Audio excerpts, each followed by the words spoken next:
Asersi audit, yakni tanggung jawab pihak atas tata kelola untuk memastikan bahwa laporan keuangan disusun sedemikian rupa, serta adanya bukti yang konkret dan lengkap. Hal ini tercantum saat menguji kelengkapan, saat menguji keakuratan, saat menguji cut-off, saat menguji hak dan kewajiban, dan saat menguji kelengkapan. Jenis bukti audit. Bukti audit sendiri merupakan informasi tentang kebenaran dan kewajaran laporan keuangan klien mereka.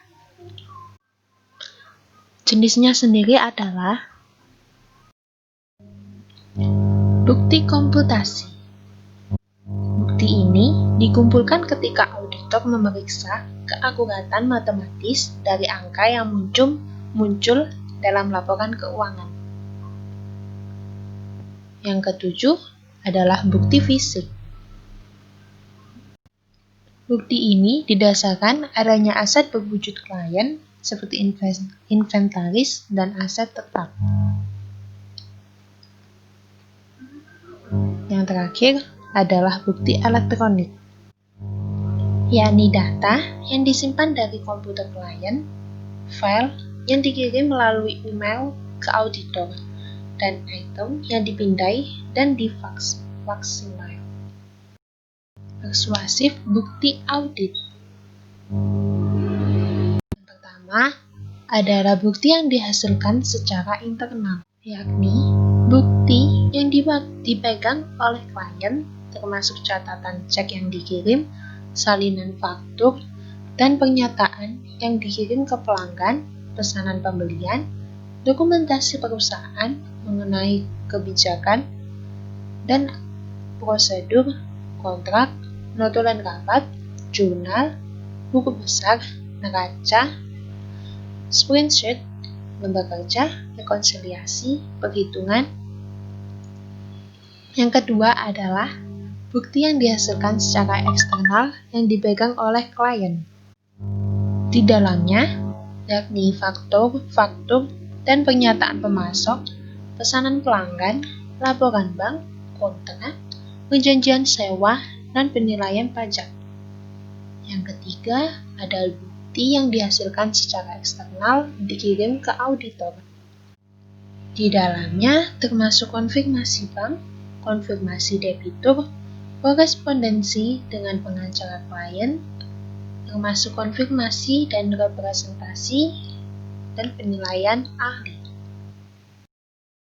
Selanjutnya adalah menggunakan karya pakar atau auditor. Yang pertama, untuk menilai kebutuhan menggunakan seorang pakar.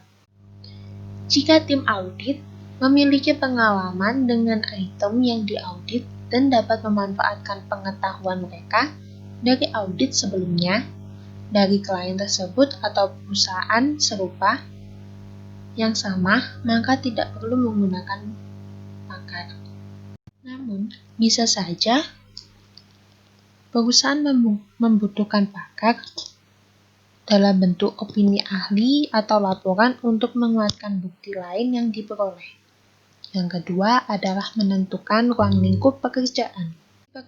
Diperlukannya karena pertimbangan pakar merupakan bagian dari bukti audit yang digunakan auditor untuk membentuk opini auditnya. Yang ketiga adalah menilai kapabilitas pasar. Memberikan opini atau laporan dalam bentuk pengetahuan serta pengalaman yang sesuai dengan pakar. Yang keempat adalah objektivitas ahli. Seorang pakar diharapkan lebih objektif jika tidak terkait dengan klien, membentuk opini atau sampai pada kesimpulan tanpa pengaruh preferensi pribadi. Yang kelima adalah tanggung jawab untuk kesimpulan. Mereka akan menentukan kebutuhan akan seorang pakar, ruang lingkup pekerjaan pakar, serta kompetensi dan objektivitas pakar tersebut. Yang keenam adalah menilai laporan pakar. mencangkup informasi tentang sumber data atau model estimasi yang digunakan atau perhitungan yang dilakukan, serta menilai kesesuaian sumber data yang digunakan pakar tersebut harus menggunakan sumber data yang memiliki reputasi baik dan andal. Selain menggunakan karya pakar, bisa juga menggunakan karya auditor lain, yakni menggunakan pekerjaan firma audit lain yang mengandalkan bukti yang diberikan oleh auditor lain untuk komponen tertentu dari laporan keuangan klien.